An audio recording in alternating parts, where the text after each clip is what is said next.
semuanya? Masih semangat? Enggak, jawabnya enggak semangat. Masih semangat?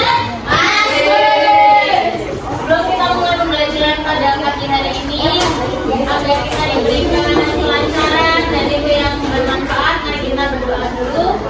Hari ini jadwalnya siapa yang mau berdoa? Silakan paling sini.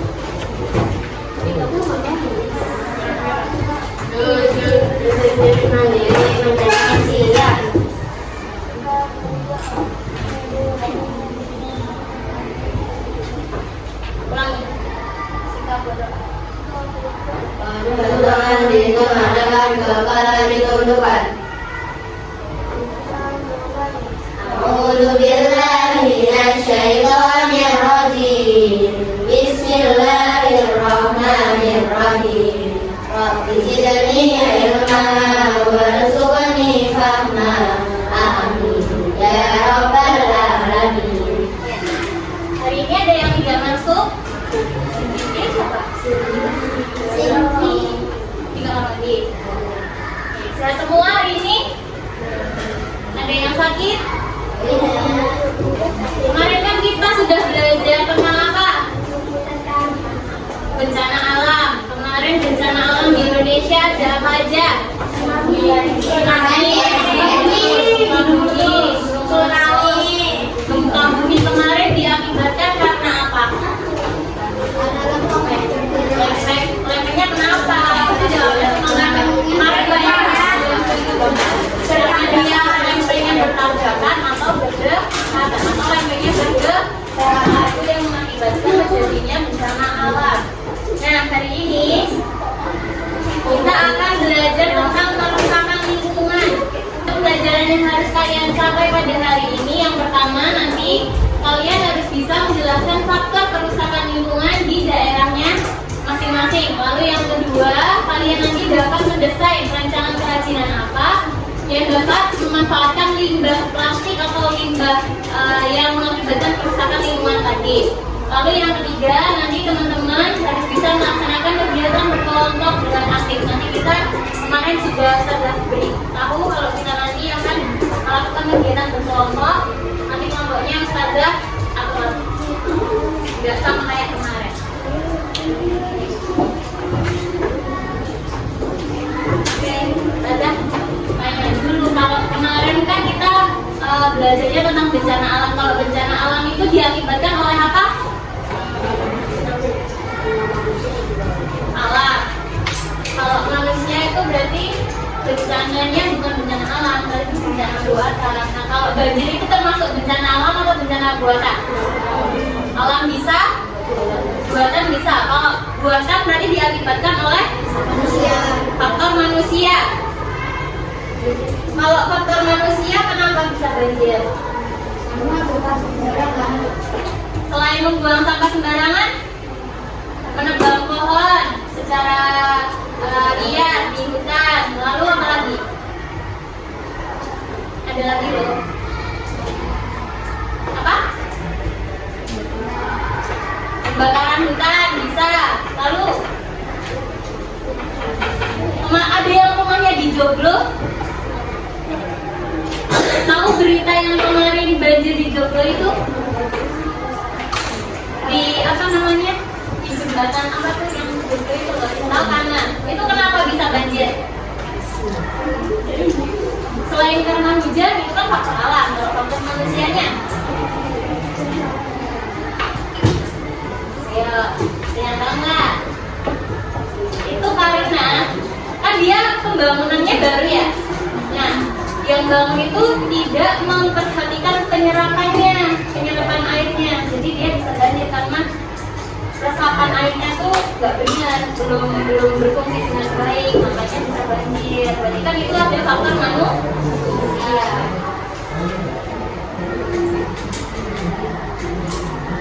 Oke, nanti kita kan mau belajar tentang kerusakan lingkungan. Kerusakan lingkungan adalah penurunan kualitas lingkungan yang ditandai dengan hilangnya sumber daya alam, kerusakan ekosistem, dan penggunaan flora dan fauna. Tadi kalau hutannya ditebang, terus hutannya kebakaran, itu kan nanti akan terjadi penggunaan flora dan fauna. hewannya akan hilang semua, tumbuhannya akan mati semua, terus kerusakan ekosistem. Kalau di hutan berarti ekosistemnya apa?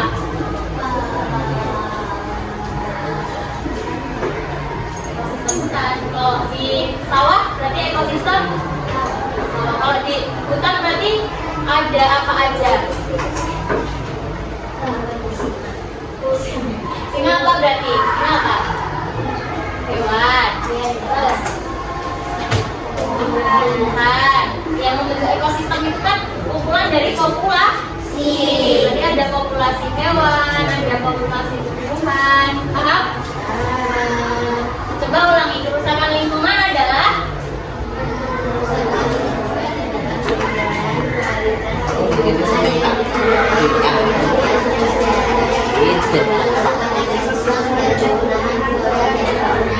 kerusakan lingkungan dapat disebabkan oleh faktor dan manusia. alam dan manusia. Oke, yang pertama ada kerusakan lingkungan sungai. Faktor manusianya karena apa aja? Buang sampah di sungai secara sembarangan. Ada nggak di tempat rumah kalian ada sungai atau kali kecil gitu? Masih ada yang sering membuang sampah sembarangan tetangganya? Padahal ada itu nggak? Ada peringatannya nggak ya? Oh nggak ada. Ada tugas kalian harus itu membuat peringatan di dekat sungai itu. Tidak boleh membuang sampah sembarangan. Berarti kalau masih ada berarti memang sumber daya manusianya yang kurang. Kita kalau lihat di Jepang itu jauh sekali sama Indonesia. Karena apa? Karena manusianya di Jepang itu udah lebih high class daripada kita pemikirannya. Dia lebih disiplin, dia lebih pandai. Karena apa ya? Pendidikannya dari kecil. Kalau ada aturan ya ditaatin. Kalau di Indonesia adalah stres. Kalau dilanggar. Ya. Nah, itu sumber daya manusia yang di Indonesia masih kurang. Harusnya Indonesia kalau mau maju berarti yang dibenahi apanya? Manusianya dulu. Yang kedua, membuang limbah pabrik atau produksi di sungai itu juga bisa menyebabkan pencemaran lingkungan di sungai. Ada nggak yang rumahnya dekat pabrik? Ada. Bau nggak? Bau. Nah itu berarti pabriknya belum melakukan pencegahan kerusakan lingkungan. Lalu yang ketiga, masih ada yang mencuci piring, mencuci baju di sungai. Itu deterjennya bisa merusak air di sungai. Masih pernah lihat nggak?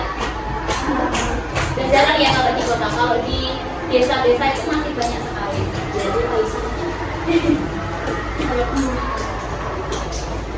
Baik, kerusakan lingkungan di sungai dampaknya pada masyarakat tadi dapat mengakibatkan banjir, terus populasi, terus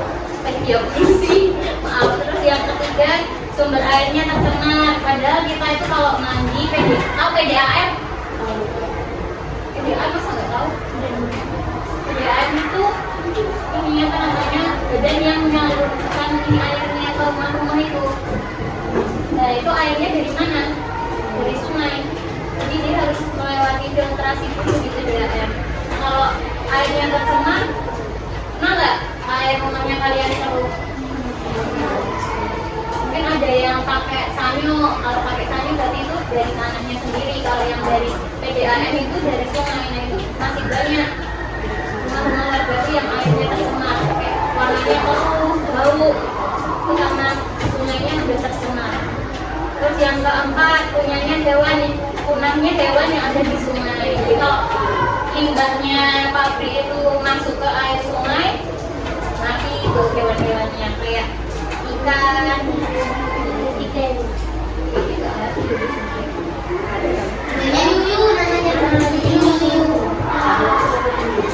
Terus cara pencegahannya, yang pertama tidak membuang sampah di sungai, mendaur ulang sampah plastik, mendaur ulang limbah produksi. Di sini kalian pernah nggak mencoba untuk mendaur ulang limbah plastik? Udah pernah? Selain limbah plastik, udah pernah yang ada yang kalian coba untuk berdaur ulang itu apa? Plastik atau botol?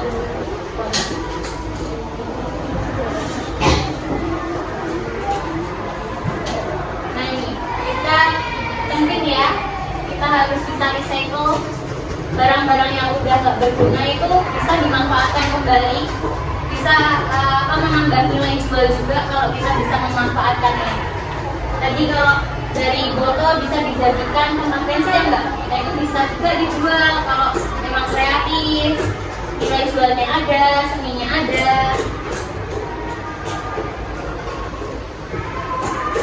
Nah ini yang kedua, tadi kan kerusakan sungai, sekarang kerusakan lingkungan hutan. Faktor manusianya yang pertama karena penambangan. Iya, yang kedua alih fungsi hutan menjadi perkebunan. Kalian tahu IKN sekarang? Kalian nggak pernah lihat TV ya, lihatnya TikTok. IKN apa IKN? Ibu kota negara? Ibu kota? Nah, sekarang mau rencananya Pak Jokowi itu mau pindah ya dari Jakarta ke IKN. Nah, itu IKN dulu tuh hutan loh. Sekarang dijadikan mau dijadikan buat kota. Nah itu dia juga merusak lingkungan hutan. Lalu yang ketiga kebakaran hutan. Kebakaran hutan bisa karena faktor manusia, juga bisa karena faktor alam. Kalau karena faktor alam karena kekeringan. Kalau dari faktor manusianya, kenapa dia membakar hutan? Ya, karena dia mau memanfaatkan lahannya. Lalu yang keempat, eksploitasi hutan secara tidak lestari. Yang kelima, perambahan hutan. Perambahan hutan itu menambah hutan secara tidak lestari. Nah, dampak kerusakannya mengakibatkan banjir dan erosi, terus perubahan iklim. Karena tadi kebakaran hutan, terus hutannya gundul, itu kan oksigennya jadi kurang, itu juga mengakibatkan perubahan iklim dan pemanasan global. Lalu yang ketiga, kepunahan secara masif. Hewan-hewannya kan berarti nanti kalau lingkungan hidupnya sudah tidak ada, dia nggak bisa hidup. Itu yang di Sumatera itu banyak sekali gajah yang masuk ke rumah-rumah penduduk karena hutannya sudah terjajar, sudah nggak ada tempat buat dia cari makan, jadi dia cari makannya dari keluarganya. Jadi selalu sekarang karena hutannya sudah gundul semuanya. Oh iya, ya coba di Sumatera.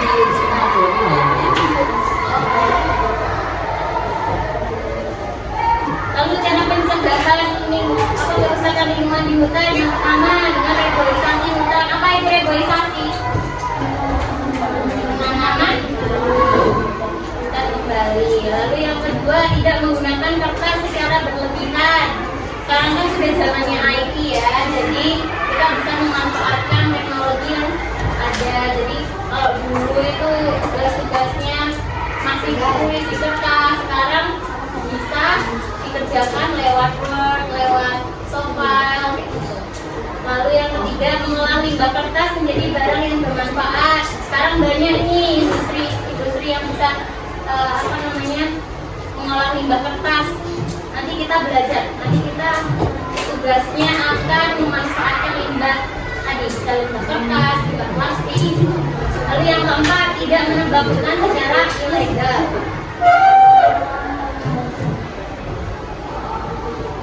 Peran apa yang bisa kita lakukan untuk melestarikan lingkungan?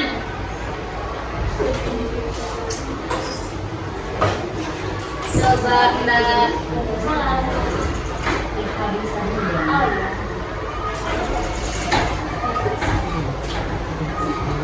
Apa yang bisa kita lakukan untuk melestarikan lingkungan? Menjaga lingkungan dengan apa? Tadi kan ada kerusakan sungai. Kalau yang bisa kita lakukan nih sebagai pelajar, Hemat kertas. hemat kertas, lalu pulpen juga bisa.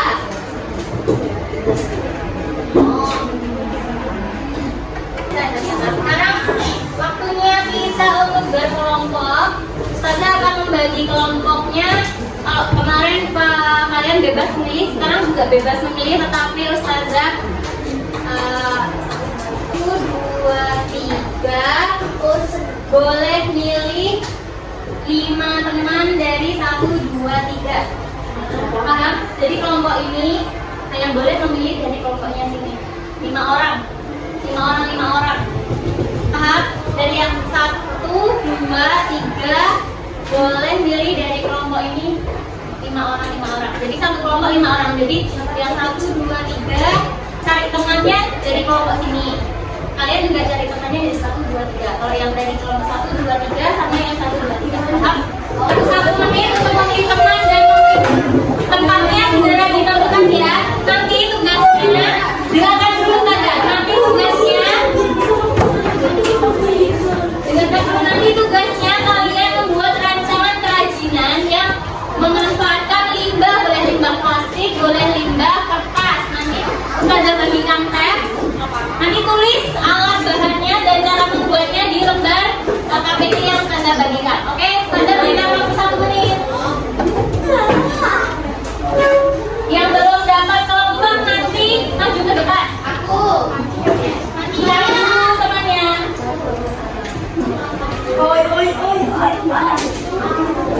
Laila bareng. Ya.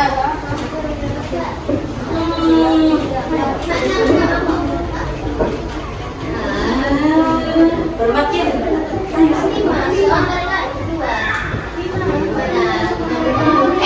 Gimana kalau menang? 5 ya. Ini sisa 2 loh, Pak. Sisa 2. Ya boleh nanti. Iya, kalau iya, nanti boleh.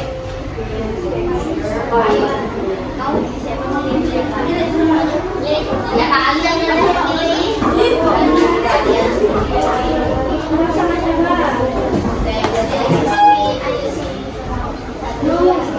Yang sudah dapat kelompok Kak, ternyata 5 sama 6 deh, Kak. boleh. Silakan boleh mencari kelompok dari kelompok bahan mana?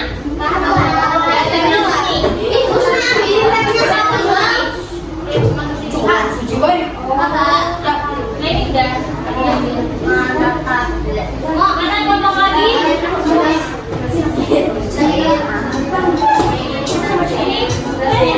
Duduk cari tempat duduk. Internetnya sudah bisa belum itu? Mana kelompoknya? Cari referensi di internet boleh, di YouTube boleh. Dibaca KPD-nya. Ada yang belum dapat? Mana kelompoknya? Oh, ada yang berangkat. Kelompok apa, Kak, ini? Kelompoknya boleh bebas namanya. Mana tadi? Oh, sini masuk sini. Sudah paham tugasnya?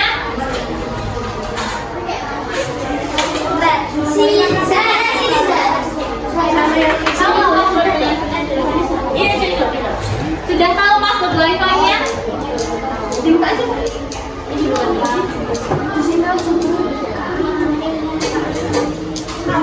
Tugasnya Ustazah berikan waktu selama 20 menit.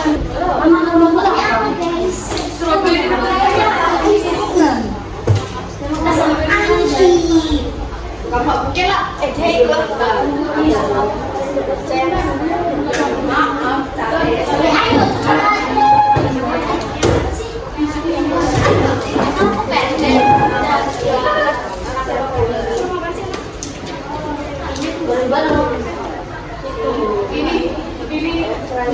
Belum ya?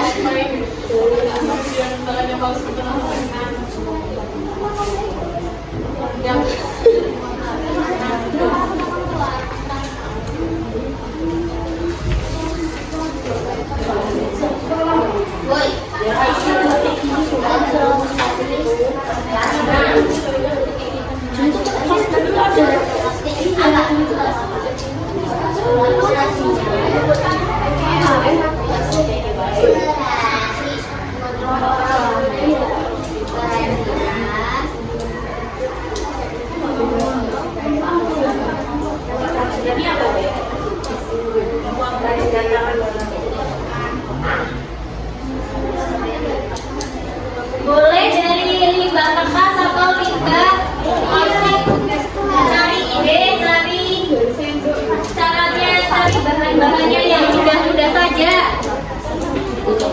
Jangan mempersulit diri. Bisa?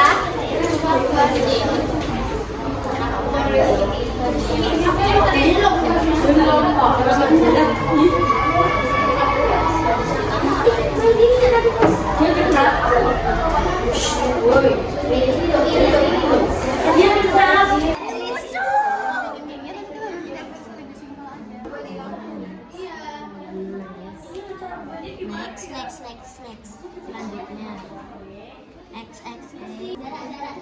Nama kelompoknya bebas kan? Bebas. Aku tahu nama kelompok tung.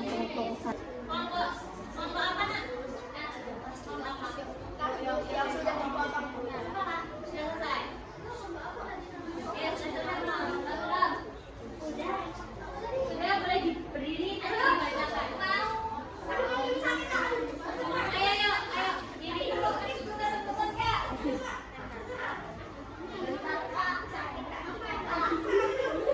Ucapkan doa.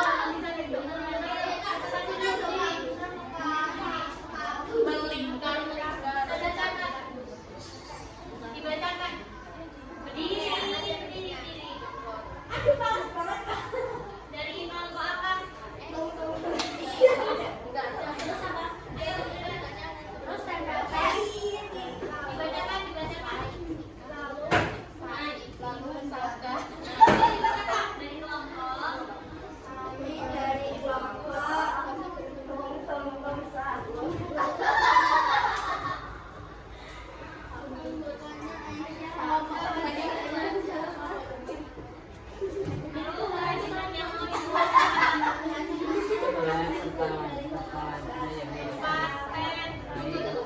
Tempat pensil dari botol bekas.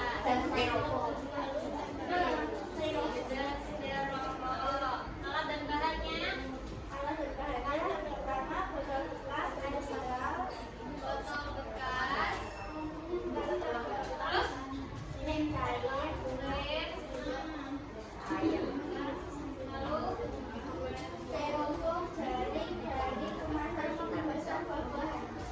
Kalau lem cair itu nanti nggak nempel loh botolnya.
warna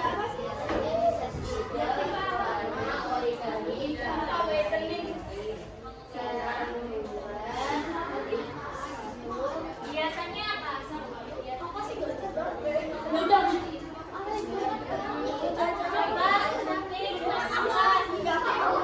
dari spidol terus origaminya yang buat biasa origami ya. Oke.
Oke, semuanya sudah maju. Sekarang kembali ke tempatnya masing-masing. Oke, terima kasih teman-teman atas perhatiannya dan kerjasamanya. Kalian sudah bekerja sama dengan baik. Untuk selanjutnya pertemuan dari ini. Mohon maaf.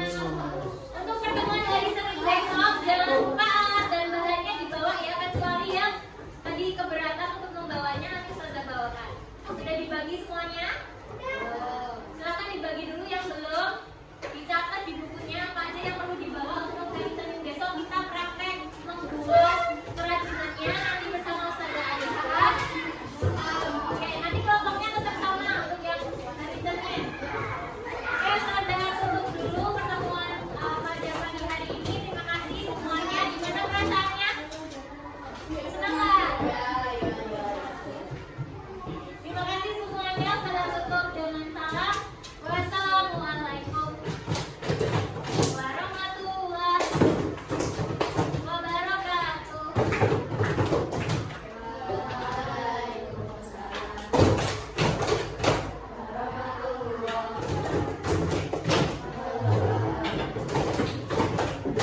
Oke, makasih.